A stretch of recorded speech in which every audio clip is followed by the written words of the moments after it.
2, la 1 en Canarias. Última hora en COPE. Estar informado. Israel y el grupo terrorista Hamás han cumplido este domingo el tercer día consecutivo de tregua, un alto el fuego que ha ido acompañado de un nuevo intercambio de rehenes cautivos en Gaza por presos palestinos de cárceles israelíes, tras registrarse en las últimas horas una serie de contratiempos. David Casado, buenas noches. Buenas noches. La situación se ha calmado este domingo y el pacto se mantiene firme. Fin de la agonía para 13 israelíes este domingo, tras casi 50 días en manos del grupo terrorista Hamás. Han vuelto a casa.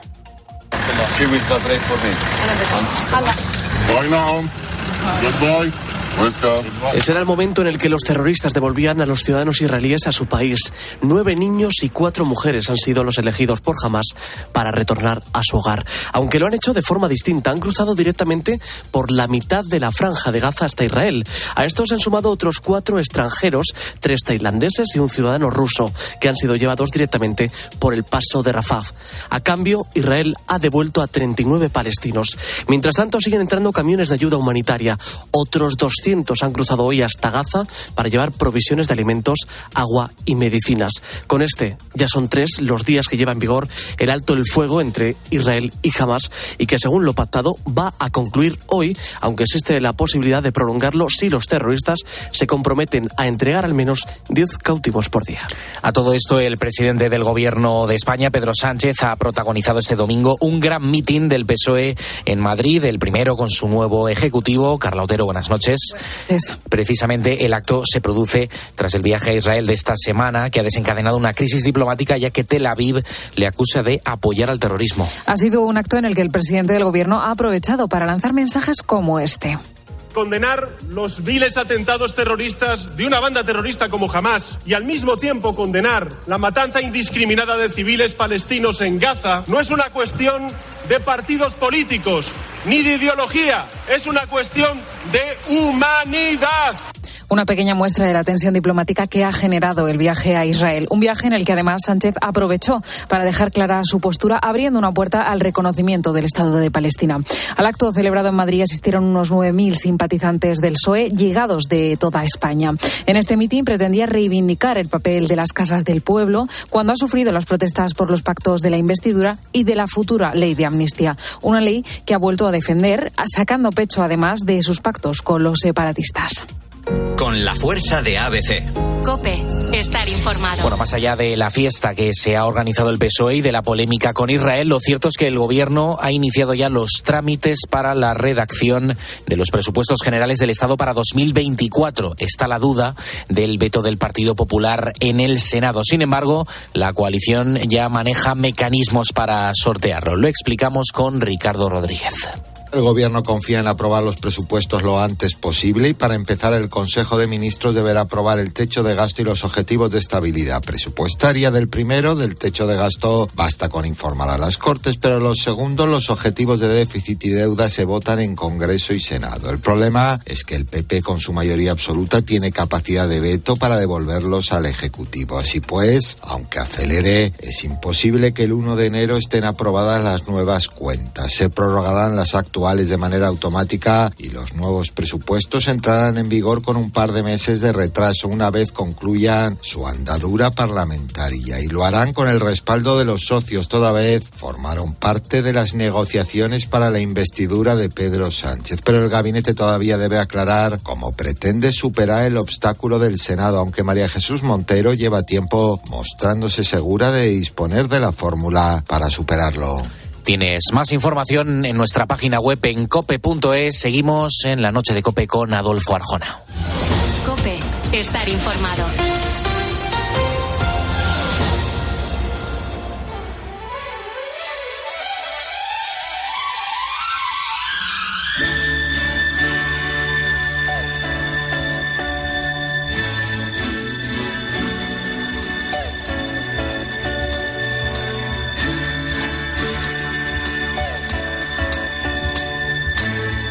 Adolfo Arjona. La noche. COPE. Estar informado.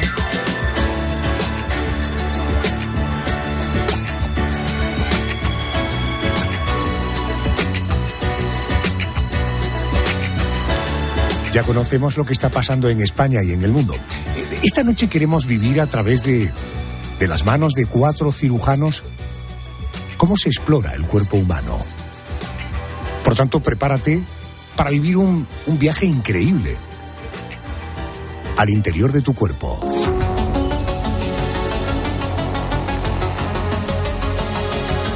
Según los expertos, los órganos vitales son 5. El cerebro, el corazón, el hígado, el pulmón y el riñón. Pero además de estos órganos, según los científicos, hay 78 en todo el cuerpo, como el intestino, también conocido como el segundo cerebro. Arranca nuestro especial, viaje al interior de nuestro cuerpo.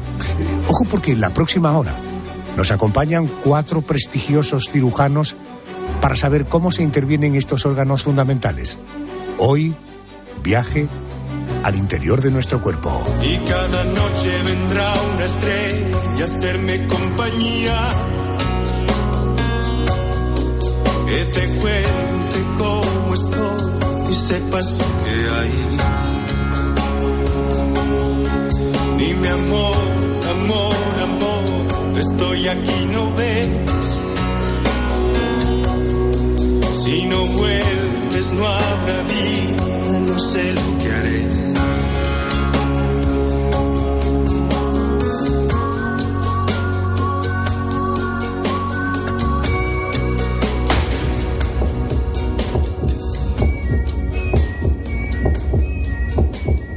Tiene el tamaño de un puño grande cerrado y según los expertos es el músculo que más trabaja de nuestro cuerpo. Late unas 115.000 veces al día, es decir, aproximadamente 42 millones de veces al año.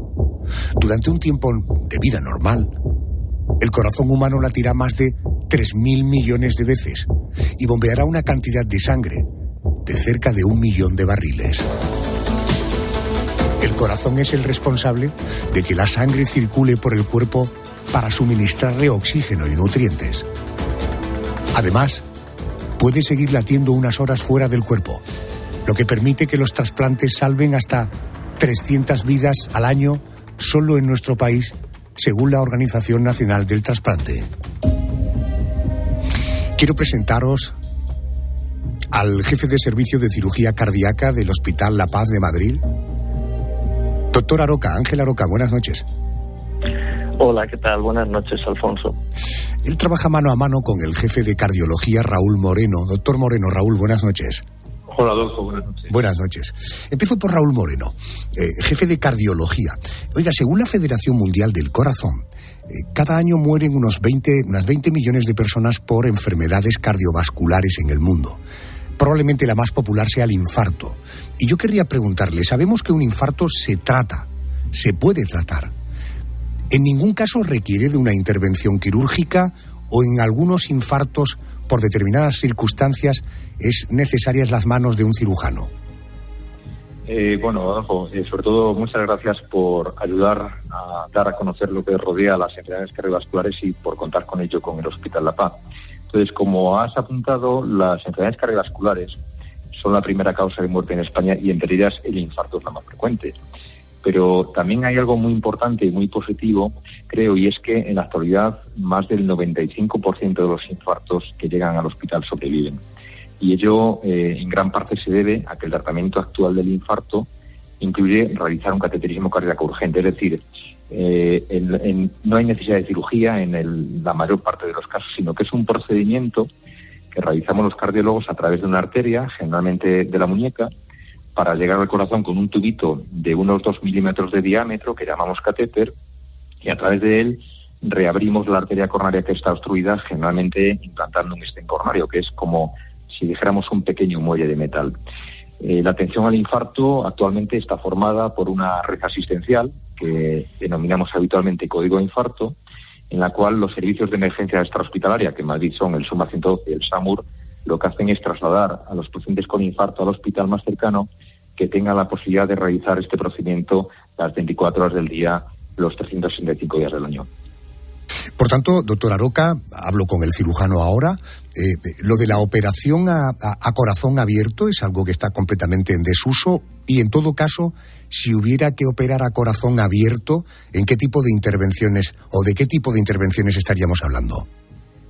Te agradezco mucho esta pregunta porque conceptualmente la gente se equivoca bastante. ¿Qué es una operación a corazón abierto? Pues mira, de una forma sencilla para que se entienda, para que nos entiendan nuestros oyentes, es aquella en la que el cirujano va a tocar con sus propias manos el corazón.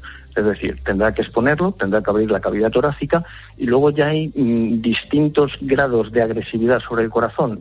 Puede tener que pararlo o puede tener que no pararlo. Puede tener que utilizar circulación extracorpórea o no, que después probablemente entremos en ello y os explique un poco en qué consiste esto, y ver si con este tipo de manipulación resuelve el problema. ¿Cuándo hacemos esto? Pues cuando realmente han fallado otras opciones, es decir, han fallado los tratamientos médicos en primer lugar y en segundo lugar lo que nos acaba de explicar el doctor Moreno, cuando han fallado tratamientos algo menos agresivos que operan el corazón por dentro sin necesidad de abrir el pecho. Correcto, por tanto, la química, por tanto, operaciones poco invasivas serían las metas volantes y la meta final sería estar en la camilla del quirófano. Le voy a pedir más detalles de una operación a corazón abierto. Oiga, ¿cómo se accede a este órgano vital situado debajo de las costillas, ubicado en un espacio, en una especie de cubículo? ¿Cómo se llega hasta el corazón? ¿Tiene usted a un paciente en la camilla? A partir de ahí, ¿cómo se accede al corazón? Verás, Adolfo, hay varias formas de acceder. La más estándar, la más conocida en una operación a corazón abierto es a través del esternón. ¿Qué hacemos los cirujanos? Se tumba al paciente boca arriba en la camilla, está dormido y anestesiado, lógicamente. Lo que hacemos es abrir el esternón con una sierra, así de fácil. Lo único que a veces no es necesario abrir todo el esternón. Ya hay operaciones menos agresivas que con abrir parcialmente o abrir parcialmente una costilla y parte del esternón conseguimos exponer completamente el corazón. Esa es la forma más frecuente de llegar al corazón, ¿no? A través de una esternotomía media. Correcto. Sí, perdón, pero ¿sí? También me decía... Pero también puede haber otros accesos laterales a través de los lados del tórax, no a través del esternón, que son mediante toracotomías laterales que llamamos con mayor o menor grado de apertura entre las costillas. A veces con incisiones de 5 o 6 centímetros nada más se llega al corazón también. Bien, ya tenemos el corazón a la vista, ya podemos manipularlo. Ojo, estamos hablando de un corazón al que hemos accedido, que está latiendo, que está absolutamente conectado con arterias y con venas. Supongo que el trabajo, si hubiera que manipularlo, sería como con un tratamiento de una dulzura y de una precisión extrema, ¿no? Exacto, parece que estás hablando como cuando yo le explico esto a los pacientes que, a los que voy a operar a corazón abierto. Todos entendemos que el corazón está latiendo y lleno de sangre y sabemos que si se para, fallecemos, ¿no? Luego algo habrá que hacer para poder operar el corazón dentro del corazón sin que lógicamente fallezcamos. Este algo se llama circulación extracorpórea. Una máquina va a hacer de corazón y de pulmón por nosotros, mientras nosotros paramos el corazón y lo manipulamos, hacemos los arreglos que haya que hacer y después lo volvemos a poner a andar, literalmente. Esa máquina lleva funcionando muchos años, lo que pasa es que es verdad que se ha perfeccionado muchísimo a lo largo de los últimos 50 años. Esto es lo que permite hacer cirugías a corazón abierto cuando tenemos que manipular dentro del corazón, porque si es externa, por ejemplo una cirugía coronaria, no necesariamente hace falta parar el corazón, ¿de acuerdo? Ángel, sitúate en tus primeras intervenciones a corazón abierto y teniendo que parar un corazón. Como ser humano, no como profesional, por tanto, además, primeras intervenciones, porque supongo que después de años esta pregunta no procede. Pero haciendo memoria de tus primeras intervenciones, supongo que el nivel de responsabilidad y de acojonamiento debe ser bárbaro, ¿no? Siempre impresiona operar de corazón, ¿eh? Lo que pasa es que nosotros, conseguimos controlar perfectamente nuestro estrés y al principio estamos perfectamente tutorizados. Es cierto que, como todo, se va adquiriendo experiencia, vas perfeccionando tus técnicas, vas subiendo el nivel de complejidad y siempre estás tutorizado como por un cirujano más formado que tú, hasta que llegas tú a un momento muy elevado de tu formación y que te dedicas a tutorizar a otros. Es como cuando vuelas en un avión comercial, siempre hay un piloto y un copiloto y ambos tienen que tener la formación para poder llevar el vuelo adelante. La siguiente cuestión se la quiero plantear al jefe de cardiología, al doctor Moreno. Raúl, ¿hay pacientes que necesitan un corazón nuevo para seguir viviendo? 2 cuestiones. ¿Cuánto tiempo conseguirá un trasplante exitoso alargar la vida del trasplantado? Supongo que aquí va a depender de muchos factores, pero acudamos a la estadística. Y una segunda cuestión, si me trasplantan el corazón de una persona más joven que yo, una persona deportista, una persona sana, ¿tendré la vitalidad de esa persona? No es así. El trasplante cardíaco está indicado en pacientes que tienen alguna enfermedad cardíaca grave, que tienen una esperanza de vida muy, muy corta, para los que no existe otra solución y además que cumplen una serie de requisitos muy estrictos. Entonces, los pacientes que son sometidos a trasplante cardíaco tienen algunos riesgos importantes. Después del trasplante, sobre todo son el rechazo y las infecciones. Las infecciones se deben a que los fármacos que se dan para evitar el rechazo producen una depresión del sistema inmunitario. Entonces, a pesar de estas complicaciones, actualmente la supervivencia de los enfermos que necesitan un trasplante cardíaco es muy alta, es al año del 90% más o menos y a los 10 años de más del 60%. Es decir, podemos decir que en el 90% de los enfermos se gana más de un año de vida y que en el 60%, en más del 60%, se ganan más de 10 años de vida. ¿Tendré la vitalidad de una persona si es más joven, deportista y sana? No es así. La vitalidad, de hecho, como digo, los corazones trasplantados, los enfermos trasplantados tienen una serie de problemas y no es así. Doctora Roca, vamos al quirófano. Se va a producir un trasplante en este momento. En términos muy coloquiales de un neófito en la materia, además yo creo que directamente me desmayaría en un quirófano si lo viera, las fases son acceder, cortar, colocar y empalmar. Básicamente, sí. En el caso de un trasplante es así, ¿no? Lo único que, es un poquito más complejo porque en un trasplante participan en realidad 2 equipos de cirujanos. Los que, como bien dices, van a explantar ese corazón que ya no vale y los que van a traer el órgano de un donante que puede estar en el mismo hospital o lo que es casi siempre más frecuente, es bastante más habitual, que esté en otro hospital distinto, que haya que ir a por él y traerlo preparado para poder implantarlo en el receptor que tenemos en nuestro hospital. Explíqueme con su lenguaje, de manera que, que podamos entender, esto que yo he banalizado de acceder, cortar, colocar y empalmar, exactamente el proceso, ¿cuál sería? Vale, pues ese proceso es diferente dependiendo, por ejemplo, si el paciente ya está operado previamente o no está operado previamente. Como bien ha dicho el doctor Moreno, los trasplantes se hacen en personas que tienen lo que llamamos una insuficiencia cardíaca terminal, es decir, que tienen el corazón muy estropeado. Algunos han sido operados varias veces. Por ejemplo, no es lo mismo tener que trasplantar a alguien que su tórax es virgen, que técnicamente es más sencillo, es traer un corazón, es plantar el otro, tiene su complejidad, por supuesto, lo que hemos comentado antes, hay que conectarlo a esa bomba que va a hacer de corazón y pulmón durante un rato, pero digamos que técnicamente no es demasiado complejo. El problema es cuando ese paciente tiene 3, 4 y 5 operaciones previas, como nos pasa a veces, o incluso tiene un corazón que estructuralmente no es como el de todos nosotros, que tiene una cardiopatía congénita y sus conexiones son completamente distintas. Ahí sí que pues un trasplante puede ser una operación técnicamente fácil o técnicamente muy difícil, es muy variable. Otra cosa ya son los riesgos de la cirugía, pero en cuanto a la dificultad técnica puede ser o fácil o difícil. Bien, ¿y qué hacemos con las arterias y con las venas? ¿Esto qué hace? ¿Se corta para luego...? Sí, se corta, se explanta completamente, digamos que quedaría lo que es la parte central del tórax vacío, con sus pedículos de las arterias de nuestro receptor, y ahí tenemos que ir cosiendo vena por vena, arteria por arteria, para decirlo así, el corazón nuevo que traemos. Realizamos, según la técnica, desde 4 suturas a 7 suturas, por ejemplo, en distintos, depende de, como digo, si es un corazón estructuralmente normal, como el que podamos tener tú o yo, o la mayoría de los oyentes, o si es un corazón que tiene algún tipo de malformación. Cuando dices suturas, exactamente, ¿qué quiere decir? ¿Cortes? En cortes y o sea, suturar es, tú cortas una arteria o una vena y la vuelves a coser con la otra, eso es una sutura, ¿no? El cortar y coser, realmente, para entendernos. Madre mía. Es decir, accedo al corazón, desconecto, en vez de corto, que he dicho yo. Cortas, lo sacas. Correcto. Yo he dicho coloco el nuevo, que usted le ha llamado plantar. Claro, usted planta el nuevo.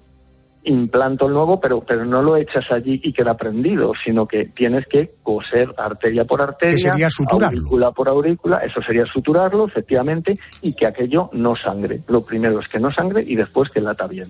Y luego que no haya problemas. Bueno, pues en los trasplantes tiene una cosa especial, estamos poniendo un órgano de otra persona en una persona que no era, que lógicamente es otra. Puede haber episodios de rechazo, que se llaman, en que ese corazón, que el paciente, el que le hemos puesto el corazón, no le guste ese órgano y lo rechace. Por eso los trasplantes tienen una mortalidad que hemos hablado antes. Entiendo. Un riesgo pues que está en torno, depende, en uno estándar de dificultad técnica fácil, pues como ha dicho el doctor Moreno, en torno a un 8 o un 10%. No por la dificultad técnica, insisto, sino por cómo se adapta ese corazón al paciente que lo ha recepcionado, ¿vale? Aroca, yo a lo mejor le doy más importancia a un hecho que la que realmente tiene. Supongo que previamente hemos sabido el tamaño de la cavidad para saber que el corazón que vamos a plantar cabe ahí, ¿no? Justo, hay unos límites, eso está perfectamente estudiado. De hecho, a veces necesitamos corazones sobredimensionados para nuestro receptor. Es decir, imagínate, yo tengo un receptor de 50 kilos, pero tiene problemas de determinado tipo en las presiones de sus arterias o sus venas. Para que ese corazón nuevo vaya bien, no vale poner otro corazón de 50 kilos ahí. Necesitamos un corazón a lo mejor de 70, 75 kilos y que por supuesto quepa. Eso se ha medido antes. Generalmente los corazones de las personas que están enfermas y van a ser trasplantadas suelen ser corazones bastante sobredimensionados, son corazones grandes para entendernos, ¿no? Entonces lo normal es que tú trasplantes corazones del mismo peso que el receptor o de hasta un 30 o un 40% superior y no debe haber problemas de que quepa o no quepa. Doctor Moreno, hay una expresión que todos hemos oído alguna vez: me partieron el corazón. Déjeme que le cuente una historia. Hubo una operación de un corazón roto en la ciudad de Málaga, desde donde yo estoy hoy haciendo el programa. Un hombre de 73 años llega al Hospital Regional Universitario de la ciudad con un agujero de 5 centímetros en el corazón debido a un accidente de tráfico. Ese agujero se lo hizo cuando impactó contra el volante. Le pusieron un parche bovino para cerrarle el orificio y salió adelante tras 45 días en la UCI. Por tanto, 1, ¿se puede vivir con un corazón partido? Y 2, ¿un parche bovino? ¿Debo pensar que estamos utilizando un fragmento de un órgano de un animal? Bueno, la situación que describes, la verdad es que es bastante rara, pero porque en general cuando hablamos de un término que sí que existe en cardiología, que es rotura cardíaca, existe este término. Esto generalmente ocurre más que con un traumatismo, como una complicación de un infarto, en la que literalmente una parte del corazón se rompe. Generalmente es la pared del ventrículo izquierdo, pero pueden ser otras partes.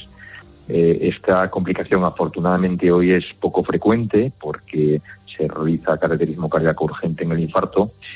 Afortunadamente es poco frecuente, digo afortunadamente porque es mortal prácticamente siempre. La única solución es la cirugía. Y como dices, sí que es un parche bovino, son materiales biológicos que hacen que se adapten fácilmente al corazón, digamos. Ángel Aroca, cirujano. Oiga, y si yo estuviera casado con una cirujana cardíaca, cada vez que llegara a casa le tendría preparada la cena, le tendría música, es decir, la adoraría. ¿Usted es consciente de que, desde luego para los familiares, incluso para la persona que entra en el quirófano, usted se convierte en una especie de personaje de Marvel?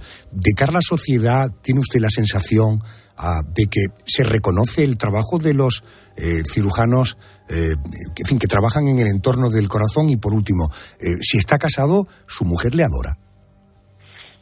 Buena pregunta, esa habría que hacérsela a ella, seguramente.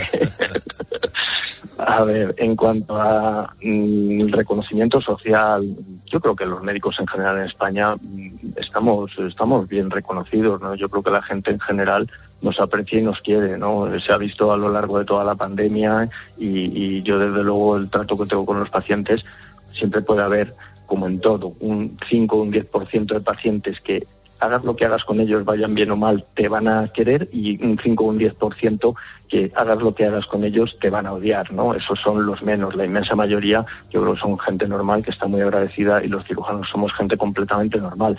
En cuanto a mi mujer, bueno, pues es médico también, igual que yo, no es una especialidad un poco más predecible, ella es radióloga, bueno, pues llevamos ya mucho tiempo juntos y de momento ahí seguimos, con lo cual no sé si nos adoraremos o no, pero por lo menos somos capaces de convivir, ¿no? En ese sentido, a veces es cierto que pasamos tiempo sin vernos en una semana, eso sí, por las distintas responsabilidades, guardias de cada uno, imprevistos, etcétera, etcétera.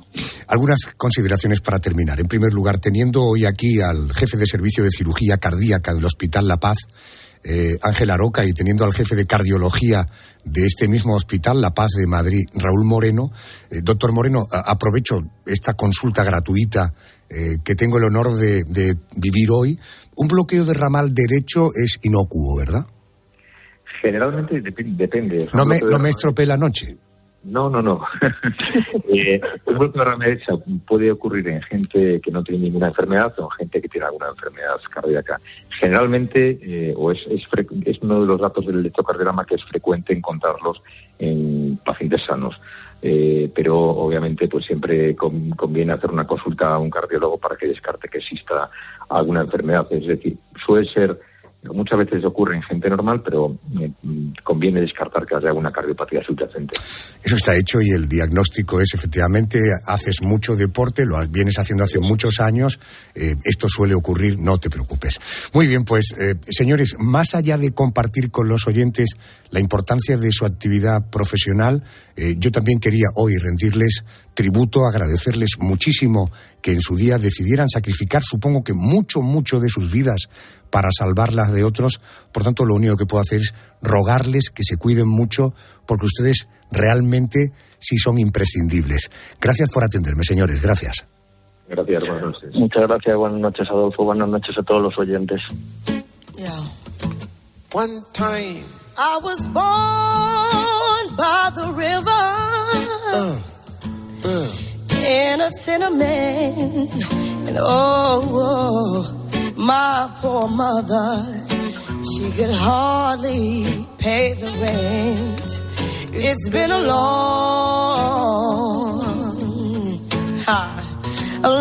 time coming, but I know the change gonna come.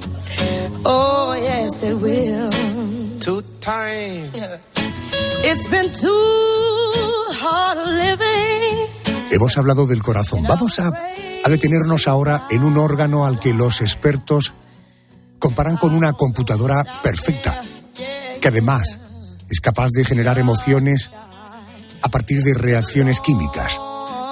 Te hablo del cerebro.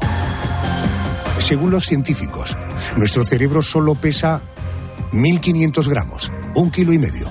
Y cuando nacemos, tiene unas 100.000 millones de neuronas. 100.000 millones. Aseguran también que la información del cerebro viaja a más de 400 kilómetros por hora para llegar al resto del cuerpo. Supera la velocidad de un coche de Fórmula 1. Además, según las investigaciones científicas, el cerebro genera unos 48 pensamientos por minuto, o lo que es lo mismo, unos 70.000 al día. En la actualidad, los avances neurológicos van a pasos agigantados. Pero, a ver, Yolanda Guirado, no siempre ha sido así. De hecho, durante siglos, las personas con algún tipo de demencia, con algún tipo de desconexión cerebral, eran consideradas personas endemoniadas. Los quemaban, los apaleaban y los encerraban en calabozos húmedos y oscuros. Esto fue así, ¿verdad? Ocurrió, por ejemplo, en Londres. En el siglo XI se funda el Hospital de Bedlam. Allí cobijaban a las personas que habían perdido la razón y que vagaban por las calles de la ciudad. Entre estos enfermos, los considerados violentos y peligrosos eran encadenados al suelo y a las paredes. Este hospital se convirtió en una atracción turística como podía serlo la abadía de Westminster. De hecho, por un penique, los curiosos podían incluso mirar a través de las celdas. Pero no es el único caso. Adolfo, unos siglos más tarde, en 1603, abría en Francia el Hospital de la Salpêtrière. Allí había incluso un módulo para mujeres a las que consideraban locas.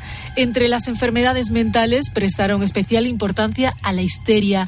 Se pensaba entonces que era una afección que solo afectaba a las mujeres. De hecho, la palabra histeria viene del griego histeron, que significa útero. Esta noche el enfoque lo hacemos desde el punto de vista de la neurocirugía. Por tanto, si una disfunción cerebral o neuronal provoca un problema u otro, estamos hablando de otra cosa. Hoy queremos hablar de neurocirugía y para ello he citado, me acompaña, tengo el honor de poder saludar a Jesús Martín Fernández. Es considerado uno de los mejores neurocirujanos del mundo. Ha realizado la primera cirugía de cerebro despierta en el mundo, en la que se usa inteligencia artificial para localizar las emociones. Trabaja en un hospital francés, Guy de Chaluac, disculpen el acento, en Montpellier, y en 2022 recibió el premio Mejor Neurocientífico Joven Internacional. Jesús, muy buenas noches, bienvenido a la cadena COPE. Hola, ¿qué tal? ¿Cómo están? Un placer saludarles. Hola, doctor. Usted hace solo un año hizo historia en la neurocirugía mundial. Ha sido el primer cirujano en aplicar por primera vez en el mundo un test de inteligencia artificial con avatares hiperrealistas que le permite controlar que no se dañe el procesamiento emocional durante la cirugía. ¿Me puede resumir en términos absolutamente coloquiales para que podamos entenderlo cualquier neófito? ¿Esto cómo funciona? ¿Qué le permite averiguar y en qué consiste? Bueno, antes que nada, no, honestamente no creo que hayamos hecho historia en nada, pero solamente damos pequeños pasos. Bueno, lo que consiste es en que nuestra intención era evaluar el procesamiento emocional de la persona a la vez que evaluaba el procesamiento emocional de otro ser humano, porque así podíamos controlar el procesamiento emocional de reconocer emociones y de sentirlas. Entonces lo que hicimos fue crear un test donde tenemos una base de datos de actores haciendo funciones, o sea, emociones complejas, los traqueamos y con varios sistemas de inteligencia artificial generamos unos avatares hiperrealistas que en 4 segundos hacen una emoción compleja. Entonces, con eso, mientras se le va aplicando un estímulo eléctrico de baja potencia al cerebro del paciente con un tumor cerebral, mientras está despierto, podemos ver si en algunas zonas al tocarlas se induce un fallo en el reconocimiento de la emoción, que ya previamente podía ver bien, porque lo hacemos siempre los días antes, para comprobar cuál es su punto de base. Eso es un poco el resumen. Que no es poca cosa. ¿Cómo se realiza una operación en el cerebro? ¿Cómo accede a un órgano que está cubierto por una estructura ósea muy potente? ¿Es cierto que hay casos en los que hay que utilizar incluso una sierra para llegar al cerebro? Mira, realmente, aunque suena un poco prehistórico, siempre tenemos que usar una sierra. Es decir, piensa que para llegar al cerebro tenemos el pelo, tenemos el cuero cabelludo, ¿no? Luego tenemos el hueso, luego tenemos la dura madre, que es la membrana que envuelve al cerebro, y luego tenemos el cerebro. Entonces siempre tenemos que abrir el cráneo para acceder al cerebro. Depende de qué tipo de intervención se vaya a hacer, pues se hace de una forma u otra, pero siempre hay que usar el craneotomo, que le llamamos, la sierra, para poder abrir una tapa de cráneo. O sea, aserrar el hueso, ¿no?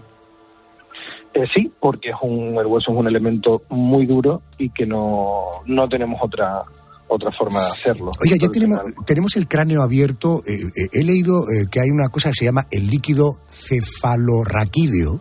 Es un líquido acuoso, transparente, incoloro, que fluye dentro y alrededor del cerebro.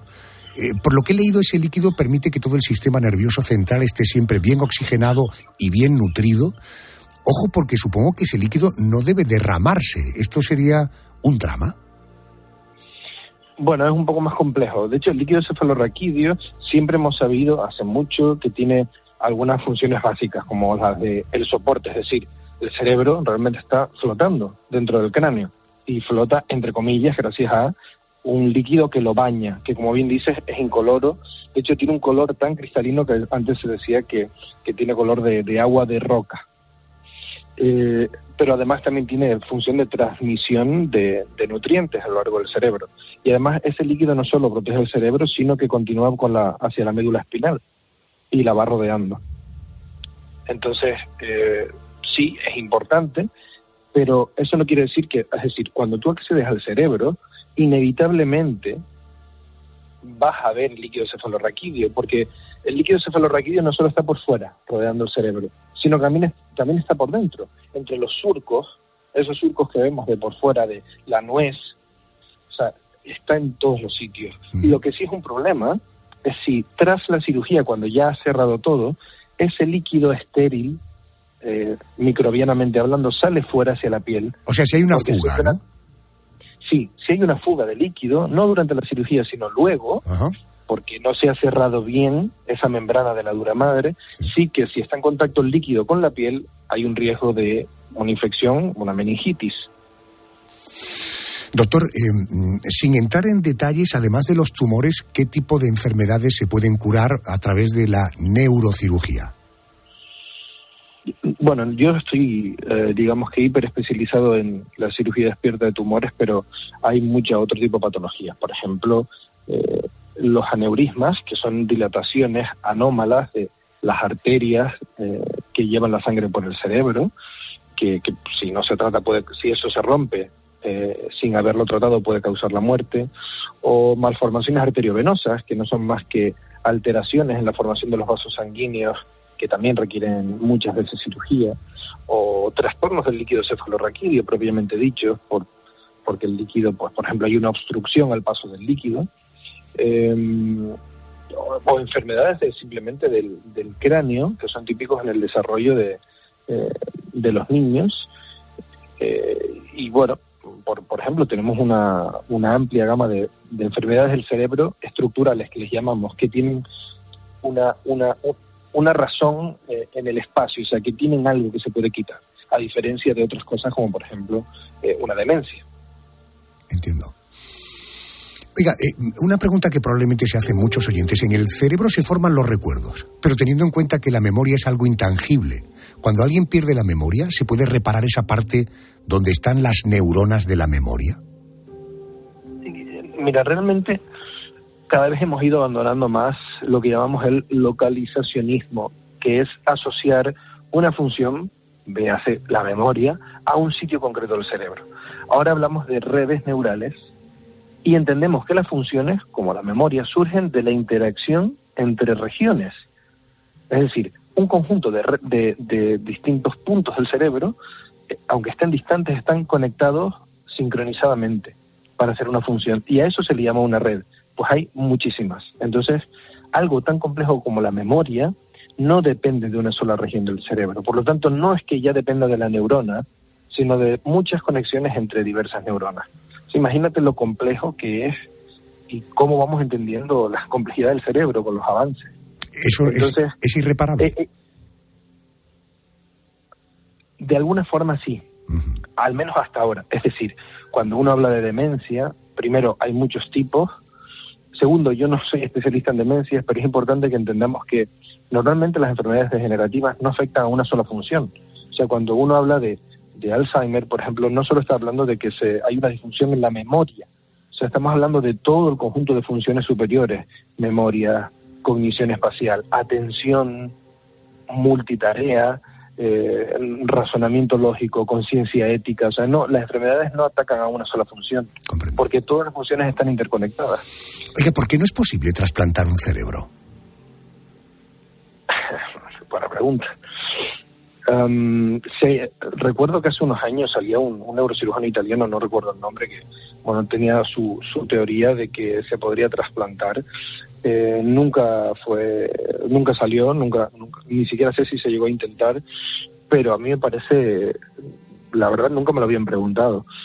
Yo creo que veo demasiadas limitaciones, demasiadas, ¿no? La primera es la ética, el para qué y por qué. O sea, no estoy capacitado para decirte si sería ético o no.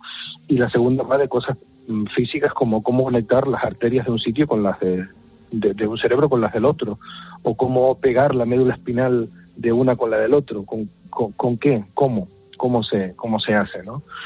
Entonces yo ahora mismo lo veo imposible, pero creo que en neurociencia, o sea, hace 20 años, si hubiéramos dicho que tendríamos un test para valorar la percepción emocional en vivo, nos dirían probablemente que estaríamos locos.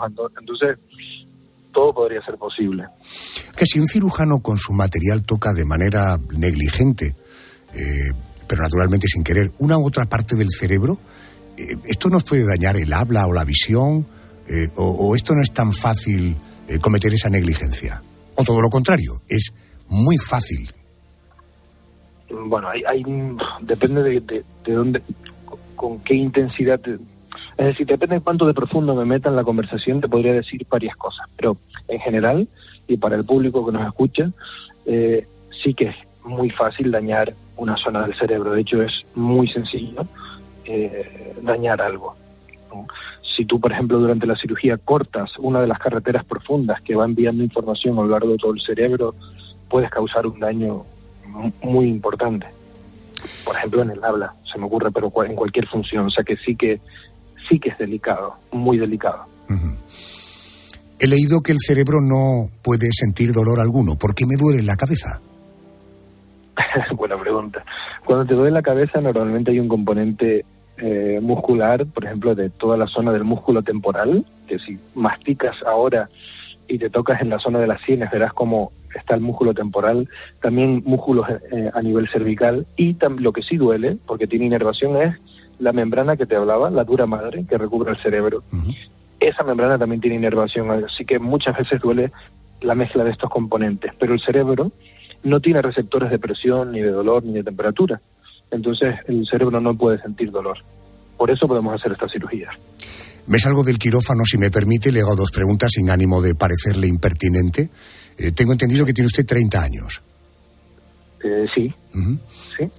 ¿Usted ha vivido la juventud o se ha pasado la juventud estudiando, trabajando?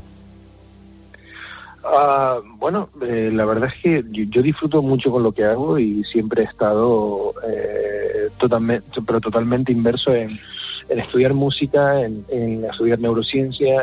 Sabía que quería ser neurocirujano y pues la verdad es que me he centrado en hacerlo, y bueno, se han ido dando una serie de acontecimientos de alguna forma que, bueno, nos han permitido llegar hasta aquí, pero bueno, sí, yo creo que sí que disfruto de la vida, ¿no? Cada uno disfruta como cree o como puede, y bueno, pues yo he disfrutado de estudiando. Uh-huh. En el año 2022 recibió usted el premio a Mejor Neurocientífico Joven Internacional. Por su acento, yo para esto tengo mal oído, por tanto, corro un altísimo riesgo de patinar. ¿Es usted canario? Soy canario, sí, nací en la isla de La Palma, sí. Qué bueno. De verdad que lo de los premios creo que es una cosa, te lo digo de corazón, al final no creo que tenga un valor real te lo digo, puede parecer, ¿no?, que cuando te dan un premio y uno lo dice que no tiene valor, parece hipócrita, pero no. O sea, a mí me parece que no tiene tanta importancia, o sea, que hay tanta gente mejor y tanta gente que me puede enseñar y que me puede aportar, y tanta gente de la que he aprendido que a lo mejor no tiene un premio, que en el fondo al final es anecdótico, es totalmente anecdótico. Doctor Jesús Martín Fernández, ha sido un honor tenerle esta noche en el programa. Gracias por el esfuerzo que ha hecho de bajar a un lenguaje muy coloquial para entender algo tan complejo como es el mundo de la neurocirugía. Gracias por atenderme, señor, y muy buenas noches. Un placer, gracias. Cuídate, gracias. Fíjense que hemos hablado del cerebro. Permíteme que te cuente. Del siguiente órgano del que te voy a hablar, dicen que es el segundo cerebro. Y según las investigaciones científicas, tiene unas 100 millones de neuronas, muchas más de las que hay, por ejemplo, en la columna vertebral. Te hablo del intestino. Tenemos 2 intestinos, esto lo sabemos todos, el grueso y el delgado. Según los científicos, en su interior se encuentra el 70% de las células de nuestro sistema inmune. Fíjate la importancia de tener estos tubos bien sanos. Bueno, por esta razón hay estudios que aseguran que si tienes problemas intestinales, puedes ser más vulnerable ante, por ejemplo, una simple gripe. Vas a saber un poco más sobre las intervenciones quirúrgicas que se pueden hacer para resolver problemas intestinales. Me acompaña esta noche el prestigioso jefe del Servicio de Cirugía General y Digestiva del Hospital Quirón Salud Málaga, doctor Ramírez, César Ramírez. Muy buenas noches. Hola, buenas noches, Adolfo. Mucho saludo a todos los oyentes de la noche de Adolfo Arjona. Aprovecho también para recordar que él es presidente y creador de Bisturí Solidarios, una fundación que acaba de finalizar una campaña en Camerún en la que ha intervenido a más de 200 pacientes. Por tanto, además de salvar la vida a muchas personas en nuestro país, tiene todavía tiempo, aunque pueda parecer increíble, para ayudar a los que no tienen acceso a la medicina del primer mundo. Doctor Ramírez, hay estudios que demuestran que el ritmo circadiano y la microbiota intestinal están conectados directamente. La microbiota son los microorganismos vivos que hay en el tubo digestivo y el ritmo circadiano es esto de que lo saludable es dormir de noche y estar despierto durante el día. Oiga, ¿el funcionamiento de nuestro intestino puede alterar o influir en el sueño? Por ejemplo, ¿una persona con problemas de sueño puede ver deteriorada la salud de su intestino?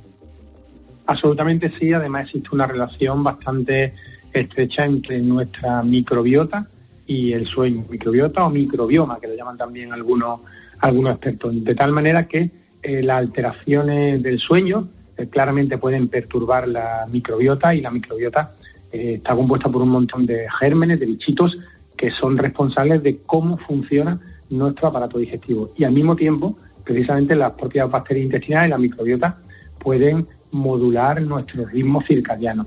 Así que personas que tienen una privación del sueño, pues personas que duermen mal porque tienen apnea del sueño, por los ronquidos, personas que por el trabajo duermen poco o tienen que dormir de día, claramente tienen trastornos del aparato digestivo, y estos trastornos del aparato digestivo se deben fundamentalmente a la alteración de la microbiota. Por tanto, la respuesta a la pregunta es sí. Y la gente se preguntará, bueno, ¿y yo puedo hacer algo para que mi microbiota y mi sueño tengan la mejor relación posible, se lleven lo mejor posible? Pues mira, sí, hay cosas muy básicas, Adolfo, como regular o tomar todos los días un poquito de vitamina D en la leche, tomar probióticos, disminuir los niveles de estrés en la medida de lo posible, intentar hacer 2 horitas de ejercicio al día. Todas estas cosas, aunque parezcan básicas, ayudan a que nuestro aparato digestivo, por medio de sus bichitos, nuestros sueños, se lleven de la mejor manera posible. Oiga, ¿qué tipo de intervenciones se pueden realizar en el intestino? Dejemos el tema de los tumores, porque me voy a referir ahora a ellos, concretamente al cáncer de colon. Más de 40.000 casos al año en nuestro país, dejando al margen el tumor. Estamos hablando hoy de operaciones quirúrgicas en el cerebro, en el corazón, y cuando llegamos al intestino, los que no sabemos de medicina podemos tener la sensación de que no son operaciones tan complejas. ¿Esta percepción es real? ¿Una operación de intestino es más fácil de llevar a cabo que una de corazón o una en el cerebro? Repito, dejando al margen el tema de los tumores. Pues mira, Adolfo, si hablamos de intestino delgado, intestino grueso solamente, y excluimos pues la parte principal, la parte inicial del aparato digestivo, que es el esófago y el estómago, es verdad que las intervenciones de intestino delgado, que el intestino delgado pues tiene unos 4 o 6 metros según la persona, no son técnicamente complejas, porque el intestino delgado tiene un calibre de aproximadamente un par de centímetros, 1,5 centímetros, y esto permite pues hacer suturas entre tubitos que tienen 1,5 centímetros, que no son técnicamente difíciles, y las del colon pues sí son un poco más complejas, sobre todo, y la gente tiene que entenderlo a medida que nos aproximamos más al final del aparato digestivo, es decir, cuanto más cerca estamos del ano, más difícil es técnicamente la intervención. Y de modo global, se dice, ¿qué tipo de intervenciones hacemos? Pues 2 tipos de intervenciones. Las resectivas, que es quitar un trozo de intestino. También se pueden hacer derivativas, que es generar pues que los alimentos salten de un trozo a otro en el aparato digestivo, pero están un poco fuera del ámbito de lo que tú me estabas preguntando, ¿no? Correcto. Nos referimos ahora al cáncer de colon o intestino grueso. Según el Observatorio de la Asociación Española contra el Cáncer, es el más frecuente de nuestro país. Solo en el año 2022 se detectaron más de 41.600 nuevos casos. La cifra se ha incrementado un 22% en los últimos 10 años y entiendo que las intervenciones también. ¿Cómo es, en términos muy coloquiales, por favor, cómo es la operación para quitar un tumor del intestino? Es decir, ¿cómo cortan el intestino grueso y con qué conectaremos después el intestino delgado? Pues mira, el intestino, si nosotros nos ponemos mirando el intestino grueso, mirándonos de frente, dibuja un marco que empieza en el cuadrante inferior derecho del abdomen, donde todos tenemos localizado que puede doler el apéndice, ahí es donde empieza el intestino grueso, y va siguiendo un camino para arriba, luego transverso, luego baja para abajo y termina en el culete. Bueno, pues las intervenciones, digamos, de la parte proximal del colon, las que van desde donde empieza el colon hasta los últimos 25 o 30 centímetros, tienen toda la misma filosofía, que es cortar el intestino y suturarlo. Y además suelen generar una muy poca alteración de lo que es la calidad de vida de los pacientes. Quedamos en que suturar es coser, ¿no? Suturar es coser, efectivamente. Y estas suturas, estas costuras se pueden hacer de 2 maneras. Se pueden hacer con la mano, como todos entendemos que se ha hecho siempre la cirugía, cuando vemos el cirujano está cosiendo, está suturando pues un tubito de 1 centímetro con otro de 1 centímetro, pero también cada vez más la hacemos con grapadoras que tienen la capacidad de esto mismo que nosotros hacemos los cirujanos, hacerlo de una forma bastante eficaz. Y aquí la elección del cirujano muchas veces es lo determinante, porque es verdad que las máquinas han logrado en este sentido hacerlo prácticamente igual que los cirujanos. Sin embargo, la clave está, Adolfo, en los últimos 15-20 centímetros del aparato digestivo, en lo que se llama el recto. A más cerca está un tumor del ano, del recto, más difícil es quitarlo y sobre todo más difícil es establecer una continuidad en el aparato digestivo para que la persona termine haciendo, para que la gente no entienda, la caca por el culete. Entonces, el gran problema de las intervenciones quirúrgicas que se realizan sobre la parte final del aparato digestivo es que algunas veces por dificultad técnica y otras por el tipo de patología hay que hacer a los pacientes lo que se llama una colostomía, que es sacar el intestino para afuera para que la caca se recoja en una bolsa. Seguro que nuestros oyentes han oído hablar mucho de esto, y esto es algo inherente y consustancial a las intervenciones del cáncer colorectal. Intestino delgado, el intestino grueso, ellos van unidos.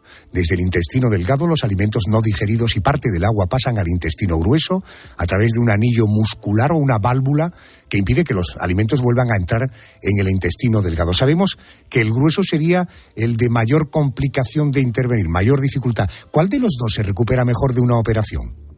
Sin ninguna duda el intestino delgado, Adolfo. El intestino delgado tiene una gran ventaja, que es que tenemos casi 5 metros y que cuando hay que operar pues por alguna patología tumoral, por ejemplo, hay que cortar un trocito pequeño, con lo cual si cortamos 20 o 30 centímetros nos quedan casi 4,5 metros y no se va a repercutir casi nunca la calidad de vida del paciente. Y las suturas de intestino delgado son siempre tremendamente seguras y dan muy pocas complicaciones en el postoperatorio.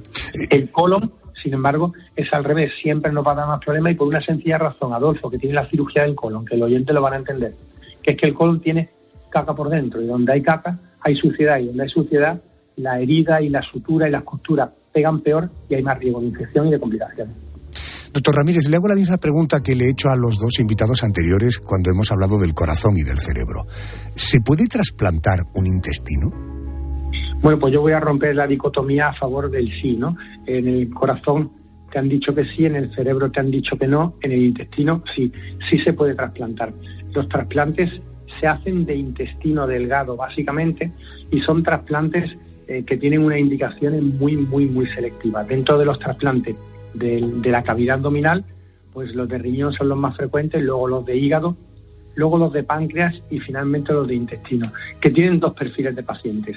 En niños que han tenido algún problema en el nacimiento, que ha hecho su aparato digestivo, su intestino delgado, pues simplemente no sirva por distintos motivos que no vamos a entrar al caso, y en adultos que por enfermedades tumorales o por infartos del intestino han perdido casi todo el intestino delgado y no tiene función, se llama lo que se llama un fallo de intestino. En estos 2 tipos de perfiles de pacientes se pueden hacer el trasplante de intestino. El trasplante de intestino además tiene una particularidad, que con mucha frecuencia se asocia al trasplante de hígado y en algunas ocasiones a lo que se llaman trasplantes multiviscerales, incluyendo el estómago también e incluso el páncreas y el bazo, sobre todo en los niños.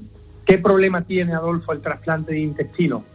Pues que es mucha masa la que hay que trasplantar, porque el intestino son 5 metros y es un bloque de tejido muy grande, y son trasplantes que tienen un altísimo índice de rechazo en el postoperatorio, porque a más masa de tejido hay que trasplantar a una persona, mayor es el riesgo de rechazo. Y como consecuencia de esto, los pacientes trasplantados de intestino están sometidos de por vida a una medicación inmunosupresora tremendamente potente. Entre todas estas circunstancias entendemos por qué son trasplantes poco frecuentes, pero sí se han realizado y se seguirán realizando en indicaciones muy concretas. Doctor Ramírez, con mucha brevedad, 2 preguntas sobre esto que me ha dicho. En primer lugar, cuando se trasplanta un intestino, estamos hablando de que tiene que haber un donante humano que dona el intestino.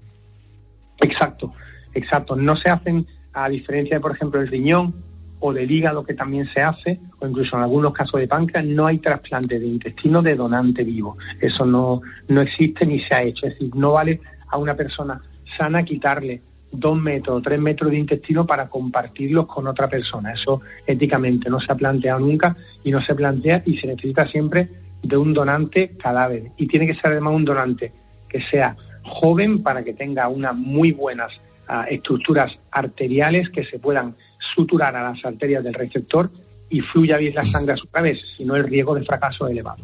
Me ha parecido entender que un intestino puede tener un infarto, o sea, ¿existe el infarto intestinal? De hecho existe, y además es en el adulto, que no he querido profundizar antes, la causa más frecuente de fallo intestinal, que la arteria principal del intestino delgado, que se llama arteria mesentérica superior, pues viene a ser como las coronarias para el corazón, en el aparato digestivo en la mesentérica superior, se tape por un trombo, como pasa en el corazón, o por un émbolo, como pasa en el corazón también, y se queda todo el intestino de forma aguda, sin sangre. Se pudre, se necrosa, hay que operar al paciente de urgencia y hay que quitarle casi todo el intestino delgado. Pues esta sería, Adolfo, una de las indicaciones de trasplante intestinal en adulto. Decir que el intestino es un segundo cerebro por múltiples razones, ¿es una figura literaria, es una exageración? No, es una auténtica realidad, y lo único que lo diferencia de nuestro cerebro y lo hace el segundo y no el primero es que con el intestino no tenemos la capacidad de pensar, aunque sí lo sintamos. Doctor Ramírez, gracias por hacernos pensar y por acompañarnos a estas horas. Un abrazo fuerte, gracias. Hasta luego, Adolfo. Esta noche nos hemos adentrado en el cuerpo humano para conocer el trabajo de aquellos profesionales que nos intervienen en órganos tan vitales como el cerebro, el corazón o el intestino. Lo hemos hecho con 3 cirujanos que consiguen salvar vidas cada día con una intervención. Después de esta hora, lo que puedo decirte es que la naturaleza es sencillamente maravillosa. Que cada noche abrimos un expediente de crónica negra donde salen lo peor de los seres humanos. Esta noche hemos tenido ejemplos de que el ser humano es maravilloso cuando es maravilloso. Noticias. Volvemos con el porqué de las cosas y la última hora del programa.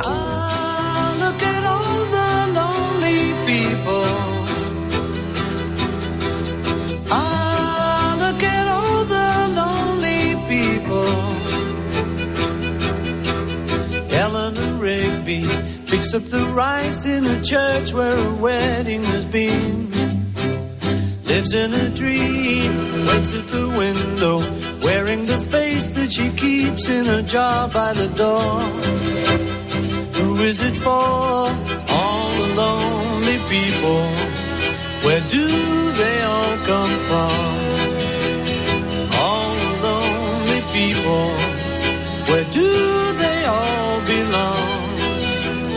Father Mackenzie, writing the words to a sermon that no one will hear. No one comes near, look at him working, darning his socks in the night when there's nobody there. What does he care? All the lonely people. Where do they all come from? Lonely people, where do they all belong? Ah, look at all the lonely people. Ah, look at all the lonely people. Eleanor Rigby died in the church and was buried along with her name. Nobody came. Father Mackenzie, wiping the dirt from his hands as he walks from the grave. No one was saved, all the lonely people. Where do they all come from? All the lonely people. Where do they all belong?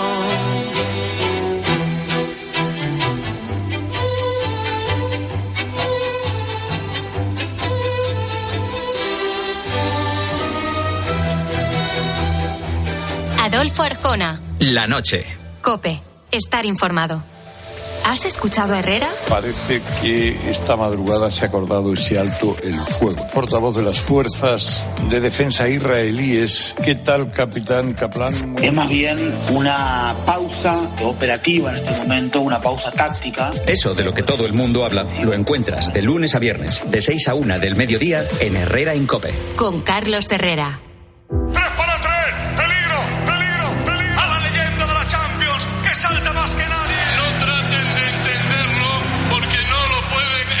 La La Champions solo se vive así en COPE. ¿Con qué sale Xavi Hernández? Muy buena. Este martes desde las 8:30, Fútbol Club Barcelona Oporto y Feyenoord Atlético de Madrid. Tiempo de juego con Paco González, Manolo Lama y el mejor equipo de la radio deportiva. ¡Todo listo! Un año más, el número 1 del deporte. ¡Viva el fútbol! Y recuerda, la información también continúa con Ángel Expósito y La Linterna en COPE+, Onda Media, cope.es y la aplicación móvil.